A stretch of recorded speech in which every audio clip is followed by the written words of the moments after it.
ఆంధ్రప్రదేశ్లో కీలకమైన ఎన్నికల ప్రచారానికి ప్రధాని మోదీ, కేంద్ర హోంశాఖ మంత్రి అమిత్ షా వస్తున్నారు. వీరిద్దరూ ఏపీ ఎన్నికల ప్రచారానికి రావాలని వైసీపీ కోరుకుంటోంది. ఎట్టకేలకు అధికార పార్టీ కోరికను మోదీ, అమిత్ షా నెరవేర్చనున్నారు. బీజేపీ అగ్రనేతలైన మోదీ, అమిత్ షా ఏపీ ఎన్నికల ప్రచారానికి రావాలని వైసీపీ కోరుకోవడానికి బలమైన కారణం ఉంది. ప్రస్తుతం ముస్లిం రిజర్వేషన్లపై రెండు తెలుగు రాష్ట్రాల్లో పెద్ద ఎత్తున చర్చ జరుగుతోంది. తెలంగాణ బీజేపీ మేనిఫెస్టోలో మతపరమైన రిజర్వేషన్లు రద్దు చేస్తామని స్పష్టం చేసింది. ఇక్కడ టీడీపీ జనసేనతో కలిసి పొత్తులో ఉండడం వల్ల బీజేపీ ప్రత్యేకంగా ఆ రకంగా మేనిఫెస్టో ఇవ్వలేకపోతోంది. అంతే తప్ప బీజేపీ మళ్లీ వస్తే ముస్లిం రిజర్వేషన్లు రద్దు ఖాయమని తాజాగా కేంద్ర మంత్రి పీయూష్ గోయల్ తేల్చి చెప్పిన సంగతి తెలిసిందే. దీంతో ముస్లింలు రగిలిపోతున్నారు. 4% రిజర్వేషన్లు రద్దవుతాయని ఆందోళన చెందుతున్నారు. గతంలో వైఎస్ఆర్ ఇచ్చిన 4% రిజర్వేషన్లను రద్దు చేస్తే విద్యా, ఉద్యోగ తదితర అంశాల్లో భారీగా నష్టపోతామని ముస్లింలు భయపడుతున్నారు. ఈ నేపథ్యంలో తమ భయానికి, ఆందోళనకు కారణమైన బీజేపీ అగ్రనేతలు ప్రధాని మోదీ, హోంమంత్రి అమిత్ షా అంటే మైనారిటీలు తీవ్ర ఆగ్రహంగా ఉన్నారు. వారిద్దరు ఎన్నికల సమయంలో టీడీపీ జనసేన అగ్రనాయకులు చంద్రబాబు నాయుడు, పవన్ కళ్యాణ్ తో కలిసి ప్రచారం నిర్వహిస్తే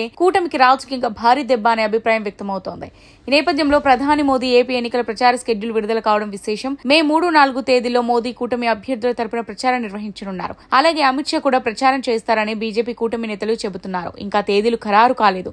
మోదీ, అమిత్ షా వెంట బాబు, పవన్ నడిస్తే చాలు మైనారిటీల ఓట్లని గోవిందా అని టీడీపీ నేతలు భయపడుతున్నారు. అలాగే విభజిత ఏపీకి మోదీ నేతృత్వంలోని కేంద్ర ప్రభుత్వం తీవ్ర అన్యాయం చేసిందనే బాధ రాష్ట్ర ప్రజానికంలో ఉంది. ఇవన్నీ కూటమికి నష్టం తెచ్చేవే. ఇదే సమయంలో వైసీపీ కోరుకోకుండానే వచ్చే ప్రయోజనమని పలువురు చెబుతున్నారు.